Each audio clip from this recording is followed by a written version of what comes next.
जो इजराइल युद्ध से जुड़ी हुई है। इजराइल के प्रधानमंत्री नेतन्याहू का बड़ा ऐलान सामने आ रहा है। हिजबुल्लाह के साथ युद्ध विराम पर कैबिनेट से उन्होंने सिफारिश की है। इस वक्त की बड़ी खबर, प्रधानमंत्री नेतन्याहू ने बड़ा ऐलान करते हुए हिजबुल्लाह के साथ युद्ध विराम पर कैबिनेट से सिफारिश की है। 14 महीने से जारी युद्ध पर अब विराम लग सकता है। ये इस वक्त की बड़ी खबर। समझौते का हमास से युद्ध पर कोई असर नहीं होगा, ये नेतन्याहू का बयान सामने आ रहा है। और इस पर ज्यादा जानकारी के लिए हमारी सहयोगी कादम्बिनी शर्मा हमारे साथ जुड़ गई है। कादम्बिनी, बड़ी खबर, जो इजराइल लगातार हमलावर था वो हिजबुल्लाह के साथ सीज फायर डील के लिए राजी हो गया है।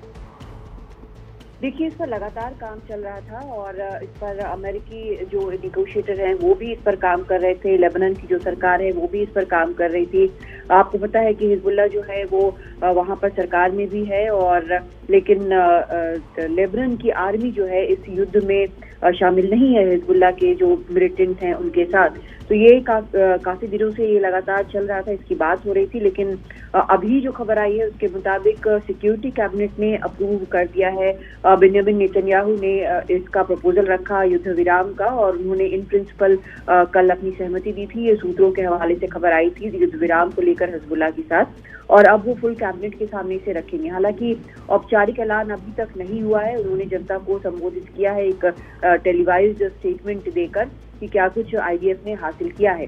उनका ये भी कहना है कि सीज फायर को वो रिकमेंड इसलिए कर रहे हैं कि इसके बाद सीज फायर होने के बाद ईरान पर वो कॉन्सेंट्रेट कर सकें। और उन्होंने एक और काम जो किया है वो ये कि हिजबुल्लाह और हमास, जो कि हिजबुल्लाह हमास के समर्थन में लड़ रहा था इजराइल से, तो उन्होंने ये कहा है कि एक तरह से दोनों को अलग कर दिया है।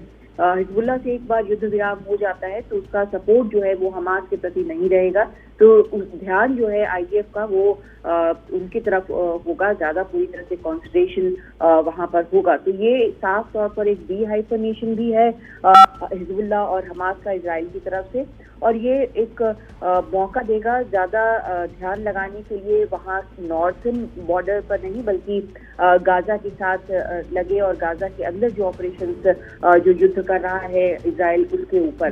तो कुल मिलाकर ये एक विन विन सॉल्यूशन की तरह फिलहाल बेंजामिन नेतन्याहू देख रहे हैं। लेकिन उन्होंने ये बहुत साफ कहा है कि कितने दिन तक ये युद्ध विराम रहता है ये पूरी तरह से हिजबुल्लाह पर निर्भर करेगा। हालांकि अभी पूरी चीज निकलकर सामने नहीं आई है। कुछ चीजों पर लेबनान की सरकार को आपत्ति थी, जैसे इजराइल ने इस बात के लिए बार बार कहा था कि अगर हिजबुल्लाह जो है वो युद्ध विराम तोड़ता है तो उसे अधिकार होना चाहिए कि वो स्ट्राइक कर सकता है, और इसको लेकर लेबनान की सरकार जो है काफी सख्त थी। उनका कहना था कि ये उनकी प्रभुता पर इस तरह से हमला होगा। तो ये कुछ पॉइंट्स हैं। हालांकि अगर सीज फायर का ऐलान होता है तो उसमें ये भी है कि एक कमिटी जो है कुछ देशों की वो उसकी देखरेख करेगी।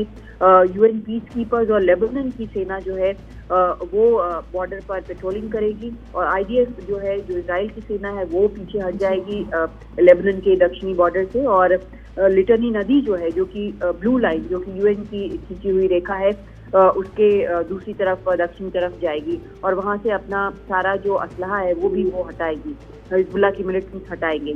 तो ये अभी पूरी बात निकलकर सामने नहीं आई है, अभी भी औपचारिक ऐलान का इंतजार है। जी कादम्बिनी, इस पूरी जानकारी के लिए बहुत बहुत शुक्रिया। तो इजराइल के प्रधानमंत्री नेतन्याहू ने बड़ा ऐलान किया है, हिजबुल्लाह के साथ युद्ध विराम पर कैबिनेट से सिफारिश की है।